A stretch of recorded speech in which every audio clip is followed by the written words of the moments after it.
Gimana nih kabarnya nih? Semoga dalam keadaan baik-baik aja dan sehat-sehat selalu ya. Buat pemirsa yang ada di rumah nih, saya sedang berada di Binus Square dalam rangka acara program pembinaan mahasiswa wirausaha.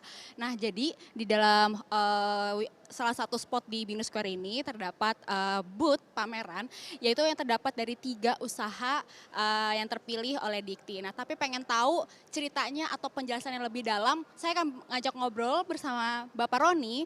Ya, jadi biar tahu dulu nih penjelasan programnya atau acara seperti apa. Boleh Pak Roni, selamat pagi Pak. Selamat pagi, Mbak. Mungkin boleh jelasin dulu Pak, acara ini tuh acara apa, pameran ini pameran apa? Oke, jadi ini adalah pameran rangkaian kegiatan dari P2MW, program pembinaan mahasiswa wirausaha gitu ya, yang diselenggarakan setiap tahun oleh Dikti. Seperti itu. Nah, kegiatan kami ini adalah salah satu bagian dari rangkaiannya P2MW itu, di mana dari pihak BINUS diminta untuk menyelenggarakan pameran. Nah, kebetulan yang di belakang kita ini ada 3 tim mahasiswa dari BINUS Alam Sutra 2, dari BINUS Malang 1, itu mereka mendapatkan pendanaan P2MW ini, seperti itu. Nah, hari ini kita ada di sini itu untuk pamerannya, seperti itu, Mbak. Oke. Berarti hampir seluruh mahasiswa itu mengajukan usahanya atau gimana Pak pada saat itu penyeleksian yang dari BINUSnya sendiri untuk mereka mengajukan mungkin berbentuk proposalnya itu awalnya seperti apa? Oke, yang pertama P2MW ini kami bikin sosialisasi dulu ke seluruh binusian gitu ya. Kami ada Zoom-nya, kami ada pendaftarannya, kemudian ada seleksi internal. Setelah seleksi internal, kami submit ke Dikti melalui web gitu ya, kebetulan saya operatornya.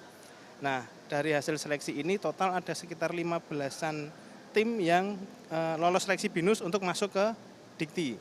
Yang dapat pendanaan 3 terbaiknya di belakang kita ini.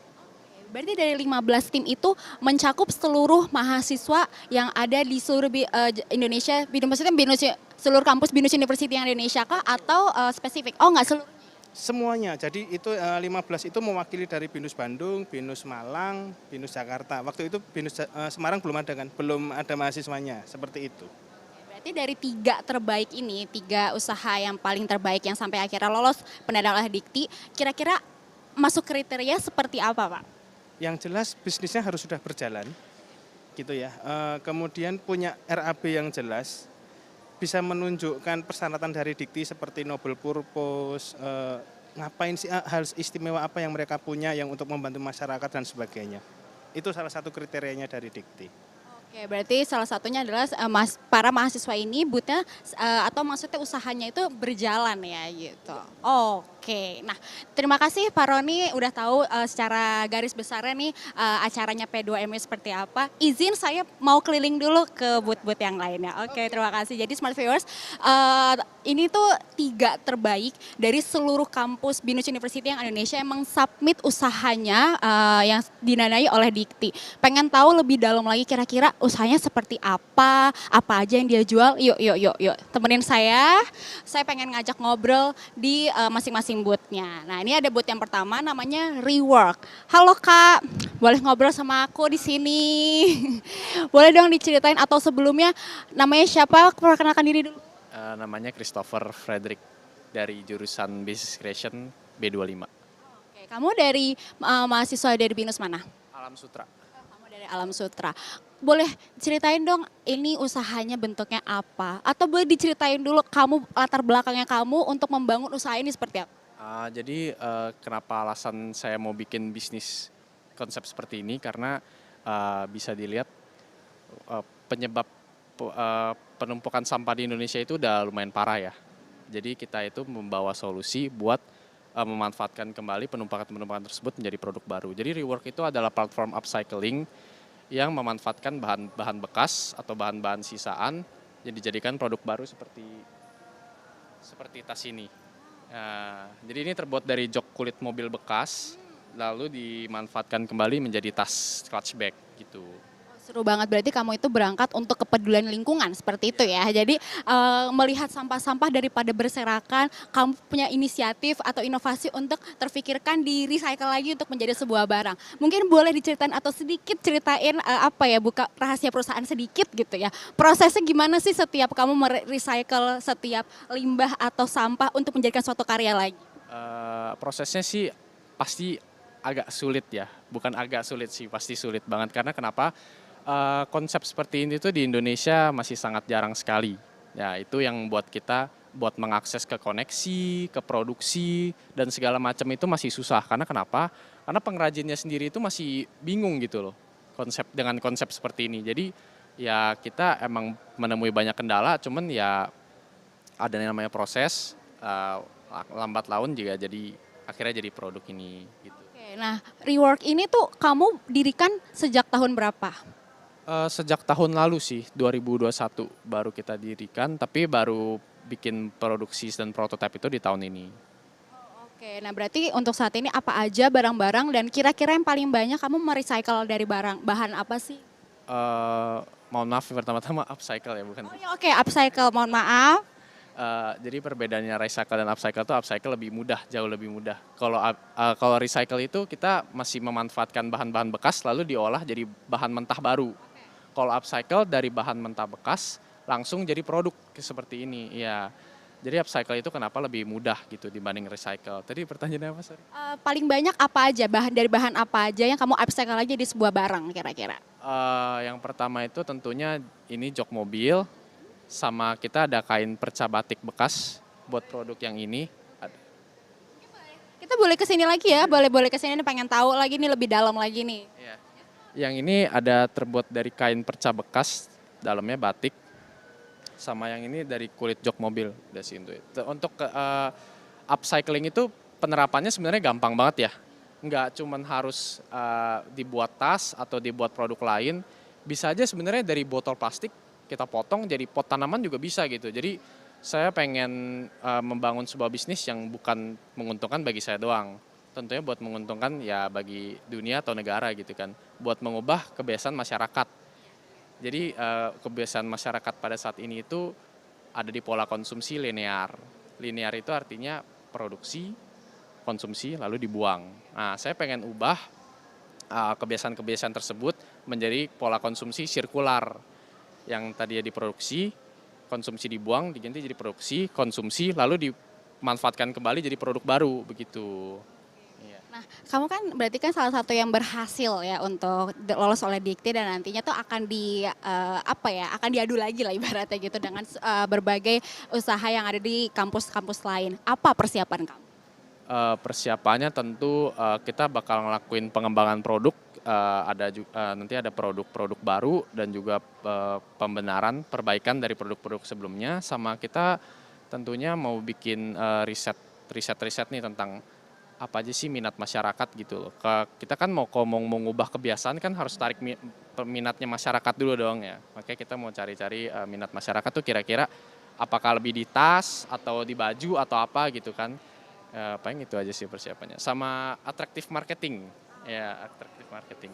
Sukses untuk reward. Oh sekali lagi mungkin boleh kasih tahu Instagramnya apa supaya nanti penonton yang di sini bisa follow Instagram kamu. Boleh. Instagramnya itu @reworkofficial ya. Rework REWORKD official. Oke, terima kasih ya. Sukses, semoga kamu juga berhasil nanti ya. Oke, tadi udah booth yang pertama, sekarang kita ke booth yang kedua nih. Ini menarik banget nih, ini kayak kayu-kayu gitu. Tapi daripada saya salah lagi, mendingan saya langsung ngobrol aja sama salah satu ownernya. Halo Kak, boleh dong ngobrol-ngobrol dulu di sini sama kita ya.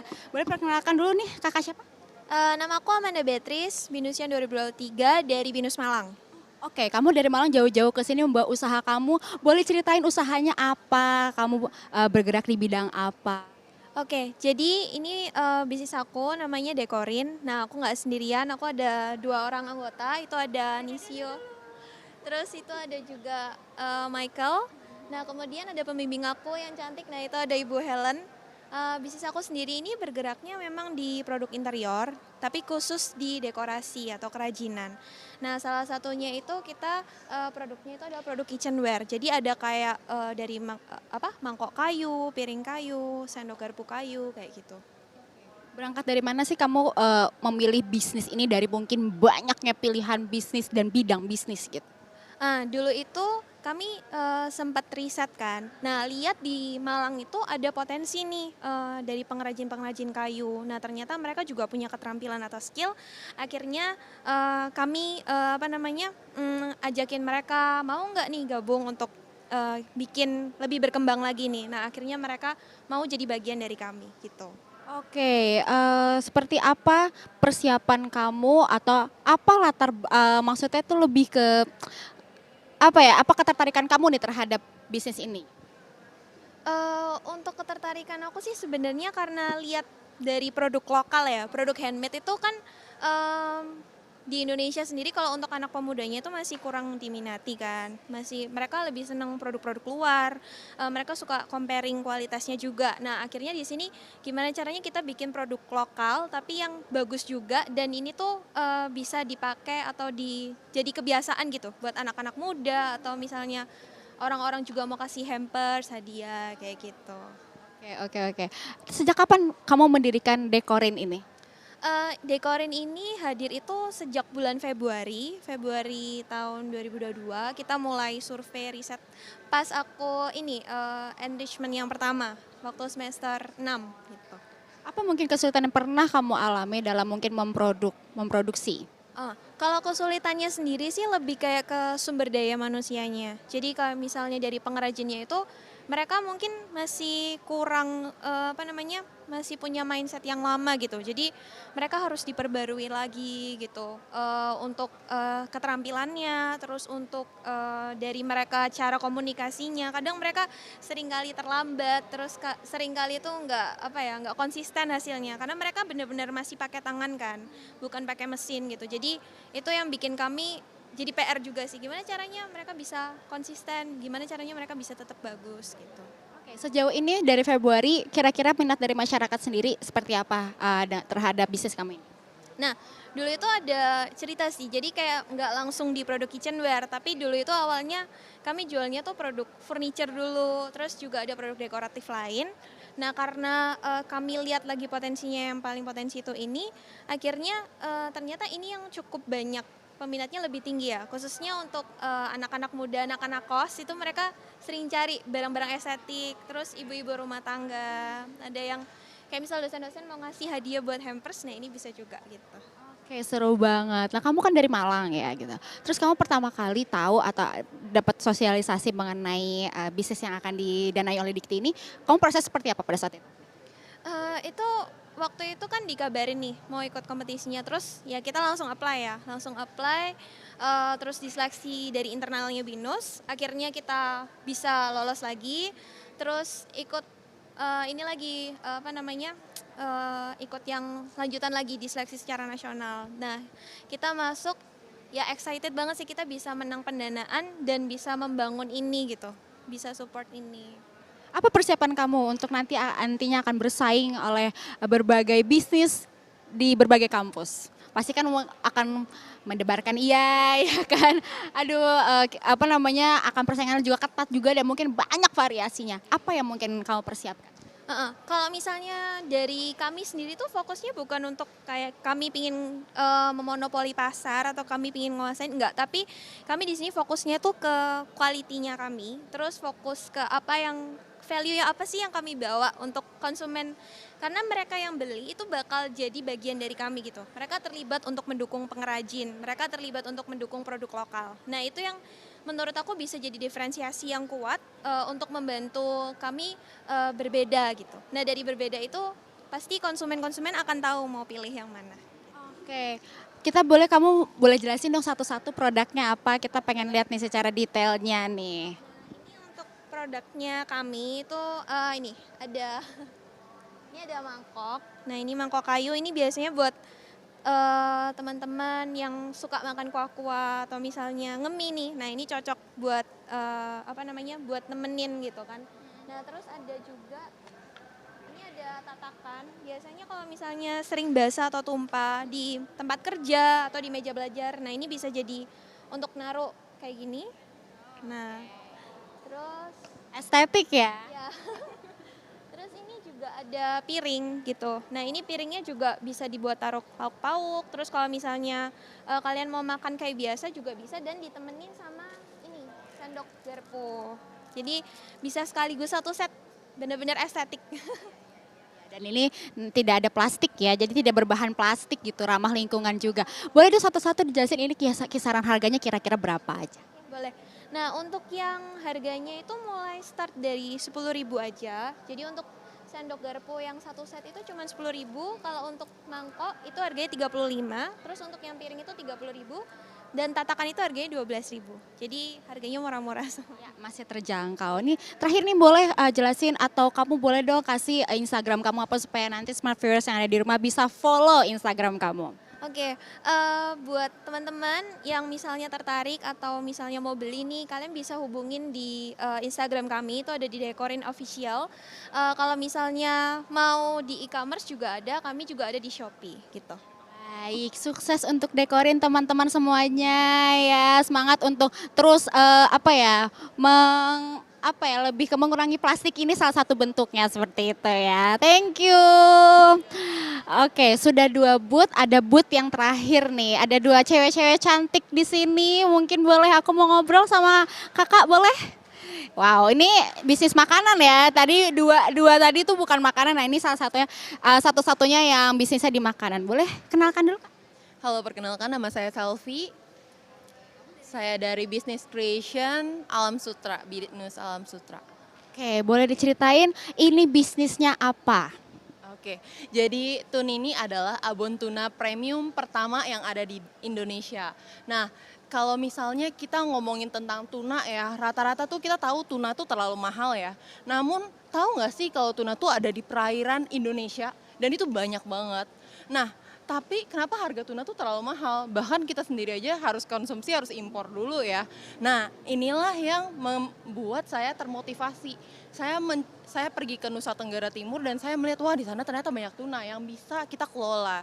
Nah, untuk pertama kali saya melakukan produksi. Nah, produk pertama yang saya launching adalah abon ikan tuna karena saya memikirkan bagaimana caranya sebuah tuna ini bisa kita konsumsi dan bisa dikembangkan terlebih dahulu. Nah, dengan harga yang sangat-sangat minim makanya dan dengan waktu ya supaya bisa lebih lama bertahan lama apa yang harus saya lakukan karena NTT jelas untuk transportasi dan akomodasi terbilang tidak mudah ya. Maka dari itu pertama kali saya berpikir dan menciptakan abon ikan tuna. Dan dengan tujuan saya ingin membantu ibu rumah tangga di daerah sana dan para nelayan di Nusa Tenggara Timur. Seperti itu. Boleh agak kita biar kelihatan nih produknya kita belok ke sini dulu gitu. Jadi kamu ini riset sampai ke Nusa Tenggara. Wow, boleh diceritain awalnya prosesnya kamu sampai sampai kamu tadi juga ketemu sama ibu-ibu rumah tangga di sana ya. Seperti apa sih keadaan di sana? Oke, Nusa Tenggara Timur itu benar-benar jauh berbeda dari Jakarta ya. Saya sendiri orang Jakarta dan saya saat itu pergi ke Nusa Tenggara Timur karena di sana tuh ada beberapa ibu-ibu dari Facebook saya, dia bilang, "Ci, boleh bantu kami sangat sulit." Akhirnya saya memikirkan bagaimana kalau misalnya saya pergi ke sana, saya ingin tahu seberapa sulit sih daerah sana.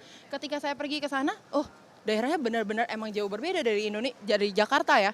Itu tuh bisa 10 tahun sampai 15 tahun lebih lambat daripada Jakarta. Di saat itu saya ngerasa, apa yang bisa saya kembangin di Nusa Tenggara Timur. Dan akhirnya mereka ngajak saya pergi ke pasar. Saya melihat, banyak ikan tuna. Kok itu ikan tuna, kok bisa nggak dimanfaatin gitu. Saya nanya sama mereka dan mereka mengatakan bahwa ikan tuna di sini dibuang-buang, bahkan kelebihan produksi setiap harinya dia bilang gitu. Wow, saya mikir kok bisa? Sedangkan ikan tuna yang kita tahu sangat mahal ya harganya. Nah, akhirnya saya memikirkan cara. Kalau begitu berarti Nusa Tenggara Timur ini belum begitu diketahui banyak orang untuk mengekspor ikan tuna ini. Maka dari itu saya sebagai pelopor untuk mengembangkan ikan tuna di daerah Nusa Tenggara Timur dan membantu para nelayan serta ibu rumah tangga di daerah sana seperti itu. Jadi memang kalau misalkan di Jakarta sendiri ikan tuna tuh emang agak sedikit pricey, justru malah di sana terbuang sia-sia gitu. Maka dari itu kamu akhirnya berinisiatif untuk oke lah saya ambil ikan-ikannya, saya produksi untuk makanan di yang kamu jual sekarang. Di sisi lain kamu juga menambah atau membantu perekonomian di sana, kamu pun juga membuka apa ya sebuah peluang atau inovasi yang baru melalui makanan ini. Boleh jelasin ini kamu dirikan sejak kapan? Oke, Abon Ikan Tuna ini baru berdiri kurang lebih 3 bulan yang lalu. Dan dalam waktu 3 bulan itu saya mengembangkan benar-benar sangat signifikan. Saya bertemu dengan bupati hingga bekerja sama. Hingga sekarang Abon Ikan Tuna Tunini ini akan menjadi salah satu oleh-oleh pertama yang ada di Nusa Tenggara Timur yang premium seperti itu. Berarti ini sudah ada di Nusa Tenggara sana juga? Oh, sudah ada, oh produksinya di sana. Jadi salah satu oleh-oleh di Nusa Tenggara Timur ya tadi ya? Oke, seru banget, seru banget. Ini ada rasa apa aja? Nah, kita ada 2 varian, yang pertama original sama spicy. Nah, sejauh ini dari 3 bulan nih, mana sih yang paling best seller atau yang paling banyak disukain sama masyarakat? Oke, nah ini balik lagi ya, kalau misalnya saya melihat di daerah Nusa Tenggara Timur atau bagian ke timur, itu mereka lebih cenderung menyukai rasa pedas. Namun untuk daerah Jawa sampai ke Aceh itu lebih menyukai rasa yang original seperti itu. Karena mungkin untuk daerah Jakarta mereka lebih prefer untuk anak kecil. Namun untuk daerah Nusa Tenggara Timur sana mereka lebih banyak orang tua atau lansia seperti itu. Jadi mereka membutuhkan produk ini untuk makan bersama dengan bubur atau makanan pendamping lainnya seperti itu. Oke, untuk harganya sendiri? Nah, harga kita sangat-sangat terjangkau. Untuk kita tuh harganya dari harga 10.000 sampai 45.000 seperti itu. Nah, kamu jualnya di mana aja nih? Mungkin dari online atau dari ada e-commerce juga? Atau kamu terima PO mungkin? Oke, jadi Tunini ini udah tersebar ke satu Indonesia. Kita ada di e-commerce, kita juga ada reseller, dan sekarang Tunini sedang progres masuk ke Alfamart. Jadi sudah on progress banget seperti itu. Wow, cepat. Maksudnya dengan bisnis dengan terbilang yang sangat cukup pesat ya gitu. Proses 3 bulan kamu riset dan lain-lainnya didirikanlah Tunini ini. Terus sekarang sudah menyebar, udah ada di e-commerce, udah ada di beberapa platform online dan itu dijual seluruh Indonesia dan saat ini akan masuk ke salah satu minimarket. Nah, sekarang kita balik lagi untuk di Binusnya sendiri. Kamu apa latar belakang kamu kayaknya oke dah aku mau deh ikut program dari Dikti ini? Dulu diawali dengan ibu saya seorang pebisnis, namun karena saya sendiri merasa saya belum memiliki kemampuan untuk berbisnis, tadinya saya ambil kuliah di Amerika, namun karena ada kendala dan masalah di keluarga, akhirnya saya harus pindah ke Jakarta. Di saat itu saya benar-benar tidak memiliki penghasilan, saya mencari uang terlebih dahulu, baru habis itu saya berpikirkan, saya nggak bisa terus seperti ini, saya harus kuliah. Dan akhirnya saya memilih salah satu universitas terbaik yang saya rasa ini cukup untuk membantu saya, yaitu BINUS. Dan di saat itu saya ngerasa kayaknya dengan BINUS saya bisa benar-benar sukses. Nah, akhirnya saya masuk ke BINUS, saya ambil juga jurusan Business Creation karena saya emang benar-benar ingin mengembangkan bisnis. Dan dari situ akhirnya saya menemukan banyak peluang sampai hari ini saya bisa mengikuti banyak program, banyak yang dibantu sama para pembimbing saya, coach saya, salah satunya Pak Satrio, dia sangat membantu saya sampai hari ini. Jadi saya mengikuti banyak lomba gitu. Oke, nah kan kamu akan bersaing ya dengan berbagai usaha di seluruh kampus yang ada di seluruh Indonesia dan mungkin pasti variasinya akan lebih banyak lagi gitu. Persiapan kamu nanti akan seperti apa? Oke, jadi sampai sejauh ini saya juga sudah mengikuti 4 lomba dan dalam waktu 4-4-nya saya menang. Jadi ini lomba keempat saya sekarang Pertamuda yang akan saya hadapin dalam waktu hari ini sampai 3 hari ke depan. Nah, selanjutnya bakal banyak lagi ke depan yang akan saya akan juga mengikuti banyak lomba untuk memperkenalkan Tunini sendiri dan memperkenalkan daerah Nusa Tenggara Timur. Nah, terlebih lagi kalau misalnya ditanya produk selanjutnya ya, saya udah memikirkan banyak produk. Kita akan memulai dari fish skin juga, kita akan mengembangkan tuna itu hingga zero waste. Dari ekornya, dari siripnya, tulangnya, kulitnya, daging-dagingnya sampai kepalanya akan kita olah semua. Seperti itu yang akan kita lakukan. Oke, baik. Sekali lagi terakhir ya, mungkin boleh jelasin Instagramnya apa supaya teman-teman nanti di sana bisa lihat lebih lanjut lagi atau lebih tahu lagi tentang Tunini. Oke, jadi jangan lupa untuk follow juga Instagram Tunini yaitu Tunini Official. Nah, terus kita juga ada di Tokopedia dan Shopee juga. Ada juga LinkedIn-nya. Kalau ini untuk para pelamar ya yang ingin melakukan volunteer dan even program-program lainnya, kita adakan program itu juga seperti itu. Di Shopee dan Tokped namanya sama-sama Tunini Official juga? Oke, boleh tuh ya teman-teman dicek ya. Oke, sukses ya untuk Tunini, selamat semoga berhasil dan semakin sukses ke depannya mengembangkan bisnis UMKM nantinya. Thank you. Ya, Smart First tadi udah berkeliling ke 3 booth pameran yang ada di sini ya. Jadi memang para mahasiswa ini tuh benar-benar cerdas-cerdas banget ya untuk mengembangkan bisnisnya gitu. Jadi bisnis itu tidak hanya dimulai oleh orang-orang yang sudah berbesar saja, tapi juga dari umur-umur mahasiswa tuh kalau misalnya memang punya inovasi untuk bisa dikembangkan bisa banget menjadi sebuah bisnis dan tentunya nantinya akan mengembangkan bisnis UMKM. Nah seperti yang tadi sudah saya dijelaskan bahwa 3 pameran ini atau 3 usaha ini nantinya akan bersaing lagi pada tanggal 21 November di UPN Veteran di Surabaya. Tentunya kita doakan ya semoga 3 usaha terbaik dari BINUS University ini bisa menang dalam tahap selanjutnya. Baik, ya itu yang dapat saya sampaikan. Saya Viana Anindita, pamit undur diri, sampai jumpa.